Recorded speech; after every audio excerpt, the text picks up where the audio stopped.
Sure is. All right. Sure All is. right. Hey, before we get to the rest of the SummerSlam card, just because I'm worried we won't get to it, I wanted Mm. to briefly talk about some occurrences that happened on AEW Collision this week. Headlined by one chick magnet punk. Chick Magnet Punk. So I thought this was kind of a cool factoid that not a lot of people are talking about. So CM Punk on Collision this week comes out. He finally revealed what was in the bag. It was the world title, the AEW world title that he never lost, that he was stripped of, but no one ever mentioned why on air, but that's a whole other thing. I'm sure it was So, for some uninteresting reason. oh, yeah, yeah, yeah. Nothing that the internet would be interested in. Um, Pulls out the title, puts an X through it, through the E for elite. Anyway, refers to himself as the real world's champion. And this was, at least in some way, an homage of sorts, a callback to a very famous angle from 1991. 1991 is now considered ancient times to lots of people, but it was a real time. I lived through it. It was crazy. We used maps. Anyway, I was 11. I didn't use any maps. well, I didn't use any maps at that time either. Anyway, very chaotic time, 1991, and all pre 2005, I guess. But this was actually a really cool storyline, and it started on July 29th, 1991. So 32 years later, CM Punk now does something very similar. So on July 29th, on a WWE television taping, I believe it was in Worcester sauce, Massachusetts, I believe Yes, is Worcestershire. Worcestershire sauce. Yes. Bobby Heenan comes out and he's got the big gold belt, like you can see it. Yeah, there you go. He's got the big gold belt. And he says that the real world's champion is coming to the WWF. And he says, he's bringing in Ric Flair. To set the stage as what's going on in the wrestling world at this time. So Hulkamania has been a big boom, but it's kind of not as big as it was. In WCW, they hired, I believe his previous job had been like an executive at Pizza Hut. Oh. And they brought him in and said, manage this wrestling company.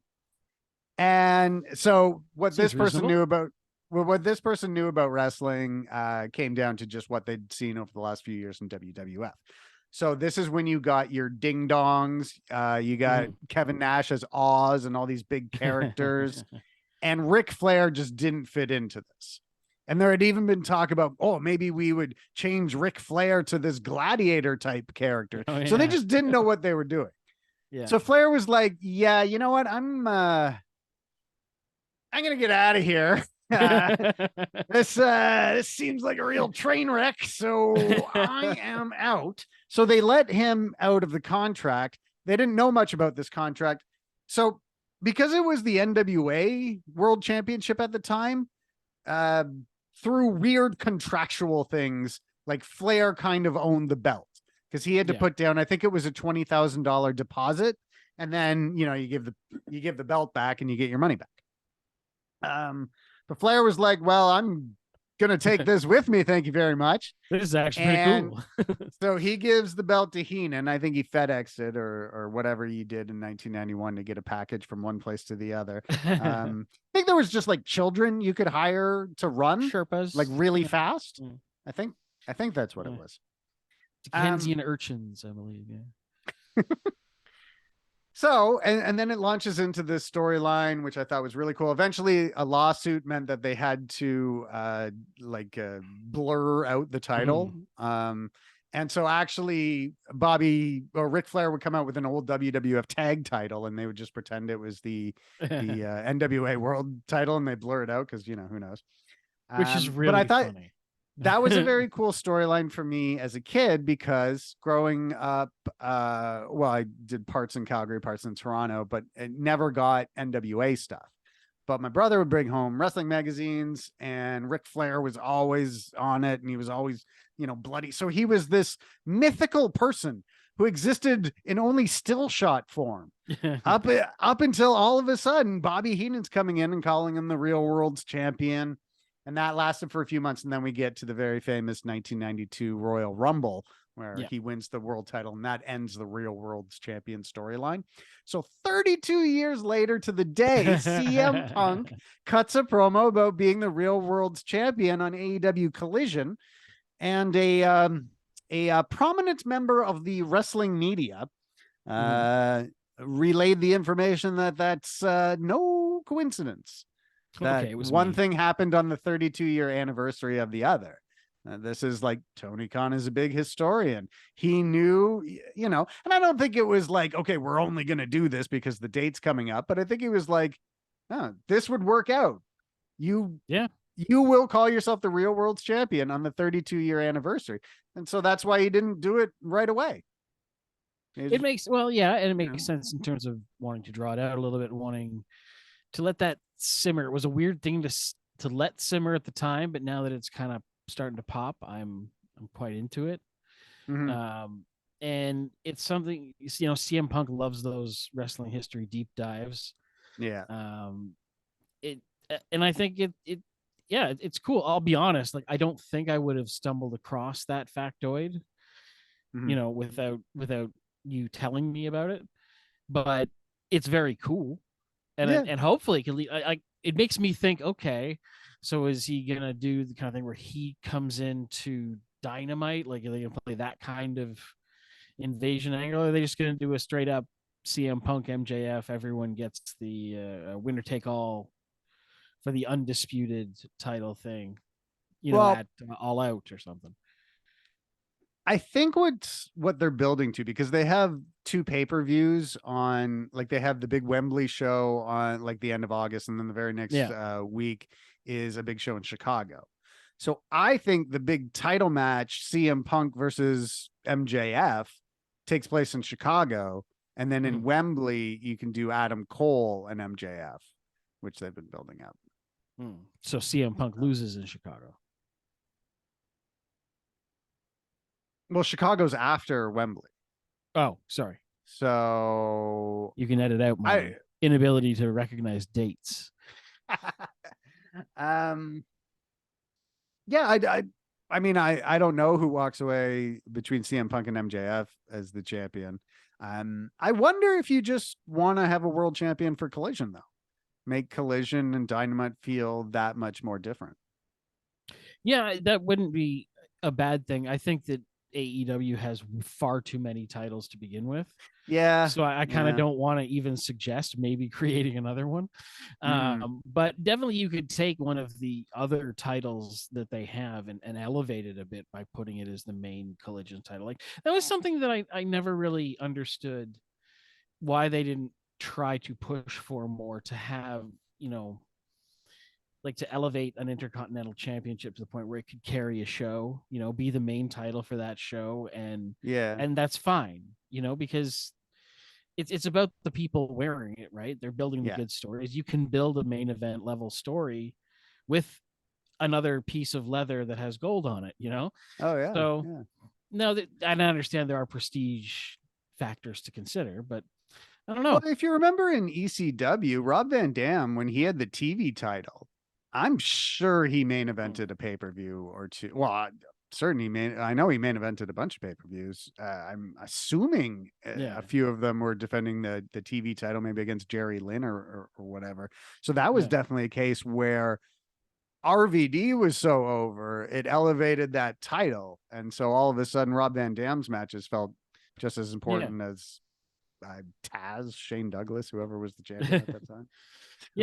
And it kind of goes back to what we were talking about earlier with how you don't see double champions anymore. You don't see people just getting all the belts, which I guess flies in the face of everything that Roman Reigns just did. But Well, Anyway. it's weird. Like wrestling went from very few world titles and world title changes to a lot, like in a very Yeah. short span of time, because you had the Raw and SmackDown brand split. So you've got two world champions, but then you've got women's wrestling becoming, something you can main event shows with. And so then you've got two world titles for that. So you went from one world champion to four Mm-hmm. in like a decade. So, Yeah. yeah. Maybe longer than that. Yeah, and I don't mind a long title reign. My Mhm. favorite is when, there's a couple of guys who just are tearing it up and they kind of trade it back and forth for a few Yeah. months. I feel Yeah. like you don't see stuff like that anymore. But yeah, no, it's all good. All right. Should we get back to the SummerSlam card? Yes, because we are All at right. Cody Rhodes versus Brock Lesnar, Oh, which nice. was always going to be a cool match, just the rubber matches, whatever. But then they Mhm. put out this amazing video package on Raw this week, Mhm. and it was just so good that suddenly I'm super hyped for this match, and I'm ready to see in what way Brock Lesnar decides to hurt someone smaller than him at SummerSlam this year. See, Brock Lesnar's always one of my favorite wrestlers to watch. Like it's weird that he doesn't get credit for having really exciting matches. Yeah. But yeah, like I loved Brock Lesnar. Remember when he came back from UFC, and this was like 10 years Mm-hmm. ago now. But Yeah. his first match back was at a SummerSlam, and it was against John Cena. Yeah. And it felt like a big UFC heavyweight fight where it could end at any time. And then he started having those matches with like Goldberg. And, I was like, that was a really cool time in Mm-hmm. Brock Lesnar's career. It's not so much like that now. He has much longer matches now. But yeah, I'm looking forward to what Brock and Cody do here. Mm-hmm. You talked about Brock's history at SummerSlam, and it does seem like he always puts on a big performance at SummerSlam. I know there was the one year that he almost straight murdered Randy Orton in the main Yeah. event. Yeah. There was that. That I'm was a not good sure if year. that was really one of his Yeah. better ones, but I certainly remember that. It was memorable. I'll give it that. He also Yeah. coined the phrase Suplex City Suplex City, I think, came at at, SummerSlam. at Yeah. SummerSlam that one year that he just kept German suplexing John Cena until he said stop. It Oh was yeah, and then uncomfortable there for all was of us. he wrestled John Cena another year at SummerSlam Yeah. in the main event, and it was like a squash match. Yeah. That was really interesting too. How Brock Yeah. Lesnar's been booked over the last 10 years. I don't know. It's more interesting than I think a lot of people give it credit for, because it's one of the most unique careers Mm. anyone in wrestling has ever had. I give them credit for kind of still having the ability to make him mainly relevant. Mm-hmm. You know what I mean? Brock Lesnar is kind of like writing Superman. Like, how do you write in 85 years of Superman stories? How do you write a Superman story that's hasn't been done 100 times and hasn't been, Oh yeah. like completely played out and is sort of beneath him? But So the Brock fact that they Lesnar can put him in, debuted in 2002. yeah, but Like and the there's been a lot of stories written about him. and like he is completely lost my train of thought there. So Oh, sorry. That was me interrupting. no, Okay. So, no, oh no. well, But is that Brock is a guy that should just win every match because he's Brock Lesnar, Mhm. and you literally don't have to have him do anything other than be Goldberg in '98 or whatever. Like you can he. So to be able to make him relevant, to make me think, oh, maybe Brock will lose this, or what's Brock going to do next? I think that's a testament to the creative and to him. Yeah. And I think a Brock lot of Lesnar that is is good. I think a He's lot very of good that wrestling. Paul Heyman, I think, always handles a lot of Brock's booking, but it's always been good. But Mhm. I also wonder, like, I mean, we're never really gonna know how much is Heyman, how much is McMahon, how much is Triple H. But it's just like if you look at the stuff that Paul Heyman's been involved in, dating back to like when he started managing Brock Lesnar, like you can feel his sort of booking fingerprints over Mhm. it, right? And that's been consistently the best stuff that WWE has done for the last, I don't know, 15 Yeah. years. When did they kill ECW again? And then he left for a while. That was, 2003. I think it was December to Dismember 2006 was the Ah, big yes, that's that's the murderer of future Dark ECW. Side of the Ring episode. Yes. Yeah, you could do a Dark Side of the Ring on that. Jesus, So dark. The dead rose. So the other thing there about Cody versus Brock, the bigger story is actually Cody Rhodes, and I think it's very apparent at this point that Cody Rhodes is your top babyface. Other people are kind of in that, Jey Uso's sort of in that role right now. Sami Zayn has been in that role and so on. But I think long term, they know that Cody Rhodes is their guy because that documentary that they put out on Peacock, the rumor is a lot of people watch that. A lot of people buy Cody Rhodes merchandise. He's consistently, listed amongst the top merch sellers in the company. They know Cody is the guy they go to for the Cena role. And what's interesting about Cody that doesn't get talked about a lot is he's playing that Cena role, but he's not getting the Cena mixed reaction. Roman Reigns played the Cena role. He got the Cena mixed reaction. It's been a dark time for top baby faces in WWE ever since The Rock. They sort of begrudgingly put Daniel Bryan in that role, but they wanted it to be Batista. They wanted, they're like, shit, we got to do this. And then they spent like half a decade shoving babyface Roman Reigns down our throats with tater tot lines and things like that. But Cody is pure 100% positive reaction from the fans. And so I think they've probably mapped out the next all the way to WrestleMania for Cody for sure. Probably maybe even a bit beyond that. And I do think that the story is Cody getting back to wrestling Roman Reigns at WrestleMania. And you're like, well, but Roman already beat him. I was like, no, this is a story that they tell in New Japan Pro Wrestling quite a bit. So for instance, in New Japan Pro Wrestling, like when Kazuchika Okada was becoming the top guy, but Hiroshi Tanahashi was the top guy. They met in the main event of Wrestle Kingdom something or other, and Tanahashi won. And you're like, oh. And it was this idea that we saw Okada lose. We saw Cody lose to Roman. So the hero of this story, the Cody or the Okada, has to like reach down deep and find something within themselves they didn't know was there before, and they have to grow stronger and overcome obstacles. And that's the big babyface story. And I think that's what we're getting. And I think that was the point of having Cody lose at WrestleMania is let's see him fail and then succeed. And it'll feel even more important, like an even bigger accomplishment for him. And so we're just going to see Cody overcome obstacles, I think, on that road. The Brock Lesnar story has been building since the night after WrestleMania.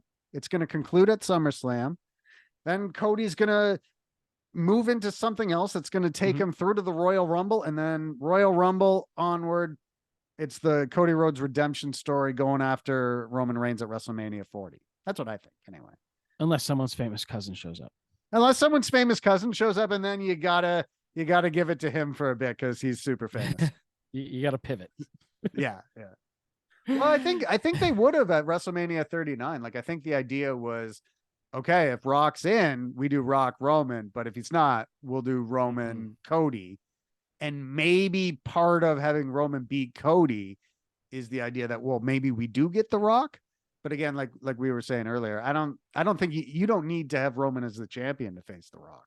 You can just do that match without a belt. So I don't know. We'll see. Speaking of extremely famous people in matches, what about Logan Paul versus Ricochet? It's gonna be like a TikTok match, I'm imagining. Like it's just they're gonna try and go from like all right, this entire match we need to break down into TikToks. Okay, so our first TikTok, we're gonna do this, and I'm not even mad at it because I want to see it. Yeah, I'd watch it. I'd subscribe. I'd like. Yeah, I'd duet. I'd hit that subscribe button. Drink a Prime Energy drink. Yeah, So I think, yeah. Sorry. I think Logan Paul has proven to be entertaining, and Ricochet, I've always loved Ricochet, so I'm Yeah. excited to see what these guys do, and maybe it'll be a little smoother than the last time they kind of tripped over each other or whatever. It's kind of a make Oh good for them, I yeah. guess, but Yeah, still, Ricochet almost destroyed Logan Paul. Was that in that was a Money in the Bank? yeah, Yeah, it that was was Money in the in Bank. the Money in the Bank match. In the Money in the Bank match. Mhm. But they did have that cool spot in the Royal Rumble where they did opposing coast to coasts and they met in the Yeah, middle. So I yeah, that was imagine cool. this match is going to be a series of things like that. Like just big moves, and the idea being like, okay, let's get this stuff to go Mm. viral. And everything with Logan Paul is about how can you get followers of his to check out Yeah, WWE? And you do that yep, through 15-second clips of Logan Paul doing these amazing looking things. And if you pair him up with Ricochet, Ricochet yeah. is going to do a bunch of amazing things. And you're going to get a bunch of people going like, what's wrestling? Okay, I'll check it I would like to see more of this. I will out. subscribe to your newsfeed. Um, this one is honestly, I think, the one that I'm looking forward to the most on the card, even with all the other stuff, and that is Ronda Rousey versus Shayna Baszler.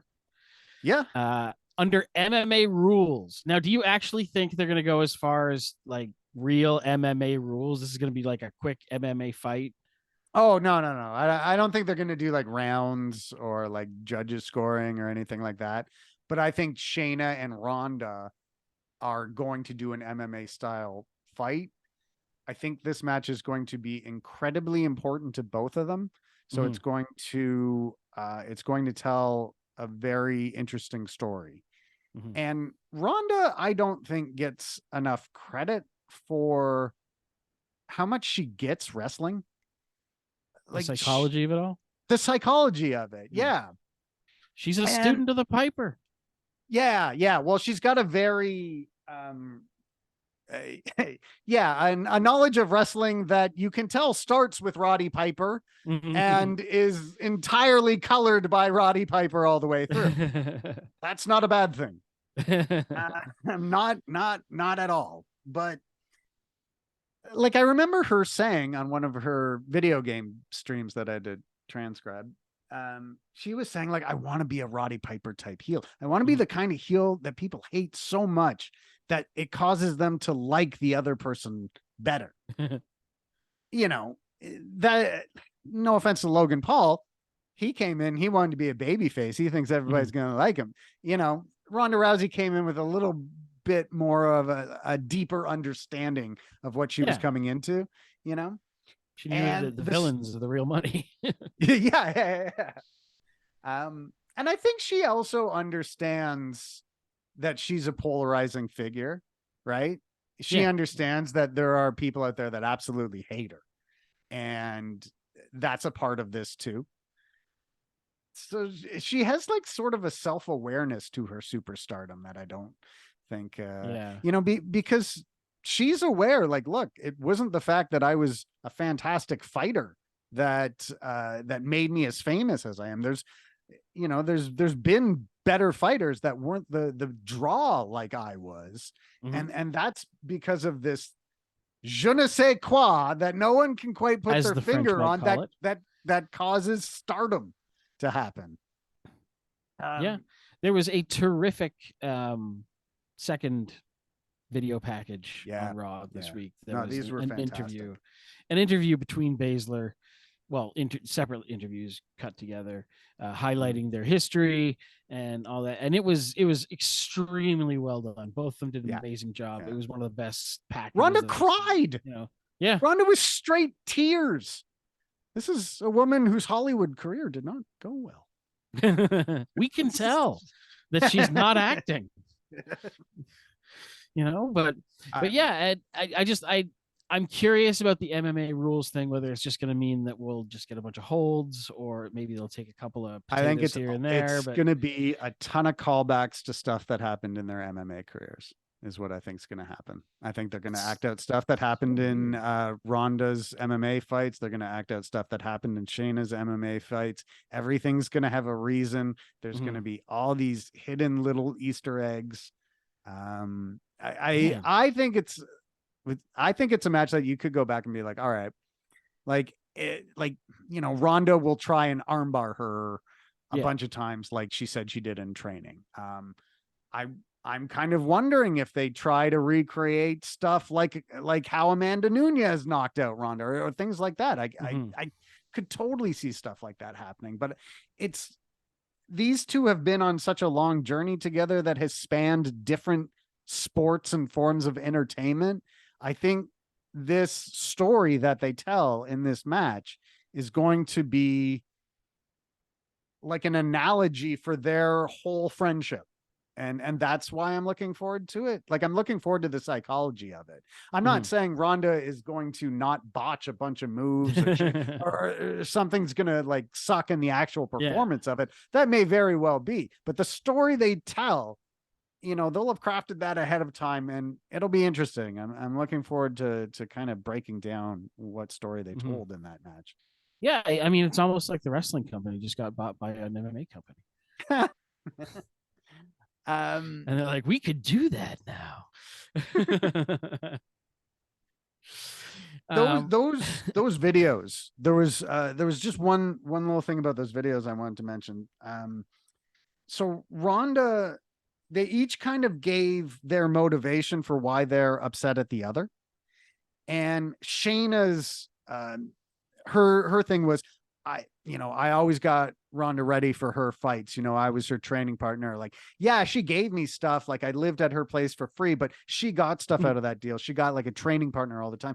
So Shayna feels, okay, my superstar friend, who's my friend, but she's a superstar and I'm, on a lesser plane. Of course, I do cool stuff too.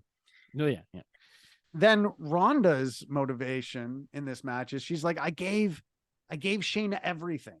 And she uses this analogy or like fable that I tried to find online if it actually exists. I don't think it does. But she said there's the story of a stable boy who saves the king's life. And so the king, as repayment, gives the stable boy everything, he gives him the best clothes, the best place to live or whatever. But over time, the stable boy begins to feel entitled to those gifts and starts to look at the king in another way. And then finally decides, yeah, I'm going to be the king, and takes everything from them. And the story is the king thought that this person was so loyal to them, but in the end was their downfall. And so then she says, I wanted to be Shayna's friend so badly. I thought she was loyal to me. I put my guard down. Now here we are. That was a very cool story. I thought that was very well done.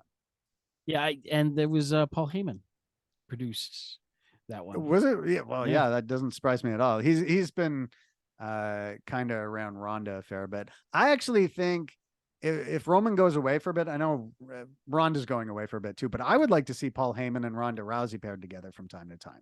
Like, just to like have Paul Heyman. And I'm not saying like Ronda can't talk or whatever, but she can't talk like Heyman can. Like, Heyman would do such a great job of building up Ronda's pedigree, like way better than she could do herself. So just have Paul Heyman cut these 5-minute awesome promos about how important Ronda Rousey is in the history of women's wrestling, women's MMA, and then have Ronda say 2 words and then have a really awesome match. Lather, rinse, repeat. Yeah, exactly. No, I had always wondered why she never sort of, because I knew that they were close in terms of like she would work with him on stuff, but I figured, being the first Paul Heyman woman or the Paul Heyman girl or whatever, wouldn't be an awful thing to have run her through in terms of storyline. No, I'm just surprised it never happened. I mean, it still could. Like, I don't think she's going away forever. No one goes away forever until they go away forever.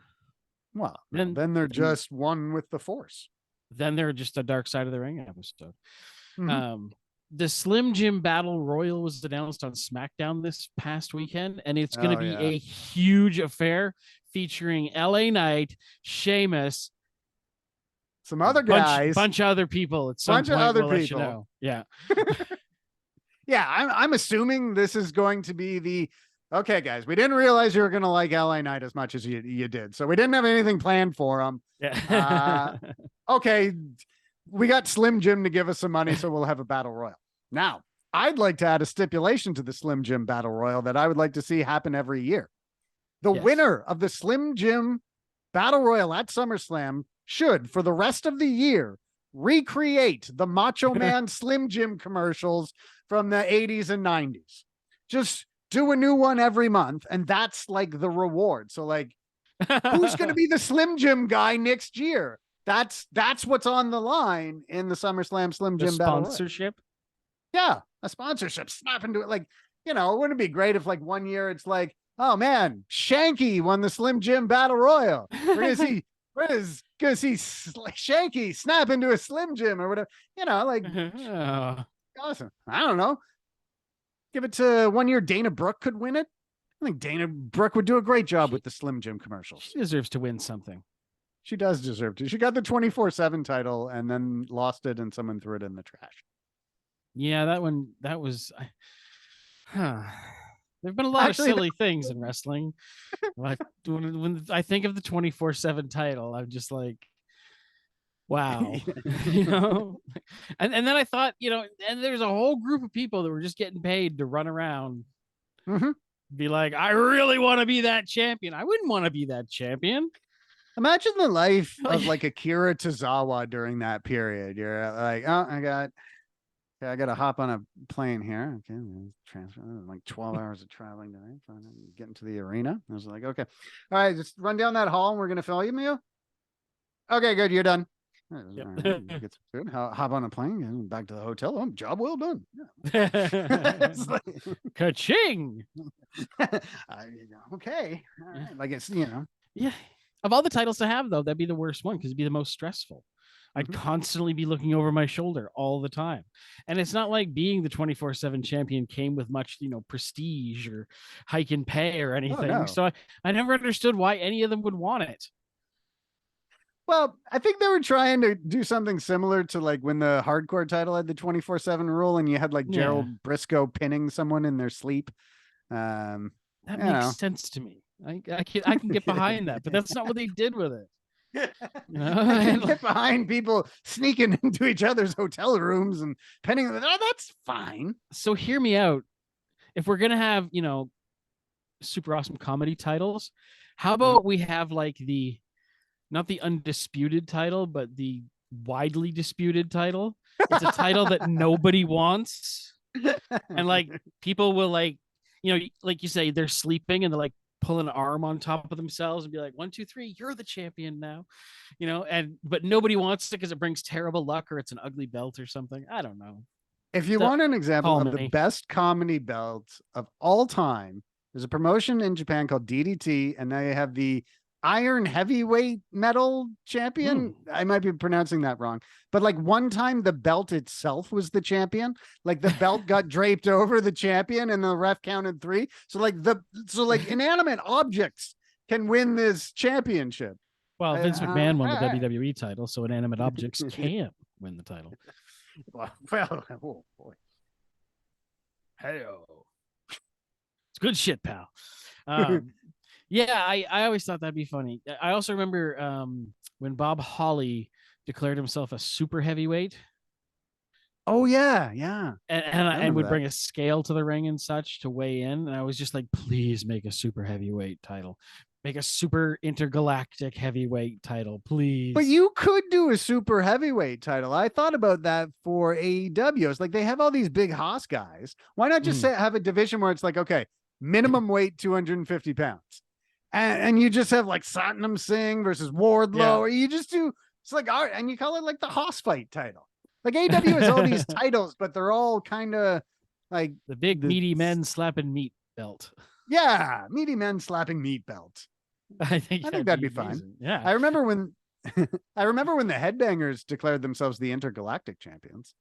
Oh yes, and they had the foam belts. That was pretty good. Enjoyed that. Probably the best thing the Headbangers ever did. There was not a lot left in their legacy. Again, I'm sure season 8 of Dark Side of the Ring I'm sure we'll have a Headbangers episode The or something. Headbangers would have fit right in with NXT 2.0 when they did the rebrand. Because you know how Yeah. like everything's what 60-year-olds think teenagers are into. It's like Mosh and Thrasher, you guys like heavy metal. You're rebelling against authority. You're what I think heavy metal kids are like, but I don't know. There's a store at the mall called Hot Topic. I won't go in there, but you look like it. Do we have any more SummerSlam matches? Because we're down to 4 minutes. Yeah, so no, that's the end of the that's okay. SummerSlam matches. So well, there's actually one that was on the card that isn't on the card anymore, which I think we should address. Becky Lynch versus Trish Stratus was supposed to be on the show. They've now moved it to a Raw later in the month in Winnipeg. And I don't know. The only thing that's out there about why they did that is Sean Ross Sapp, who is with Fightful. He reported that this is sort of how he reports things, which I think are funny. Like sometimes he's just like, I don't know, this is what I was told. And he was just like, I was given a reason as to why Trish versus Becky wasn't on the show, and it doesn't make any sense at all. I was like, can we know what it is? And I think it's probably one of those cases where it's like, I know I've heard from one person that this happened, so I don't really know if it happened. But I was just like, yeah, I don't know. There's two of the biggest women's wrestlers of all time. We just said Becky is maybe the most over women's wrestler in WWE history. Trish is a gigantic pioneer in this industry. No, that match is not going on at SummerSlam. I felt like the whole storyline has been very stop and start. You know what I mean? It's kind of limped along. Like it hasn't really had the fire. So maybe they were just like, you know what? Let's just skip this one. Maybe at this Raw, they have something planned that's big that everyone will see that'll really rekindle it and get it. You know, maybe they end up in a Hell in a Cell or something like that. They're not doing that anymore, no, though. So maybe that'll give them a reason to do a Hell in a Cell. I don't know. Like it might just be that they're like, all right, well, okay, this Raw show that Trish is going to main event, it's in Canada. So maybe we want to get our ticket sales for that show up. So I don't know if it's like we don't have faith in them as much as it's like, we need to boost ticket sales for this other thing. That could be the case. That doesn't really, maybe that was the reason that Sean Ross Sapp was given. I don't know. It just seems off because like Becky and Trish, you know, that's supposed to be like a mega match between, you know, the biggest stars of their generations. That should be on SummerSlam. That shouldn't be on Raw. But I don't know what the reason for it is, but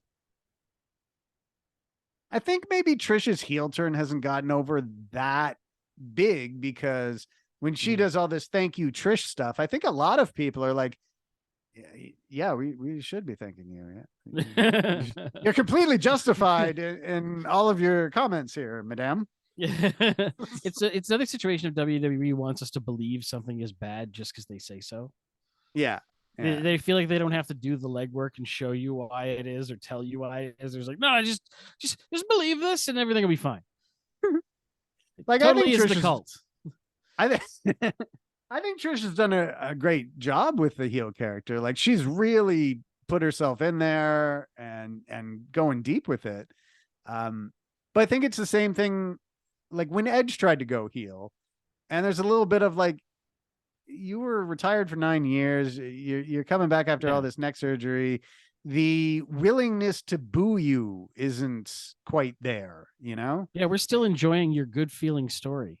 Yeah, I don't think it's like, you know, when was the last time Trish did a long run in WWE? So now we have it and we're supposed to boo her. It's the same thing. Like, I don't understand why AEW turned Saraya heel. It's like, we haven't seen her wrestle in like forever. And now we're supposed to boo her. Like, I like the Outcast, so it doesn't matter, but I just thought it was a weird choice. And it was definitely a choice. It was a choice.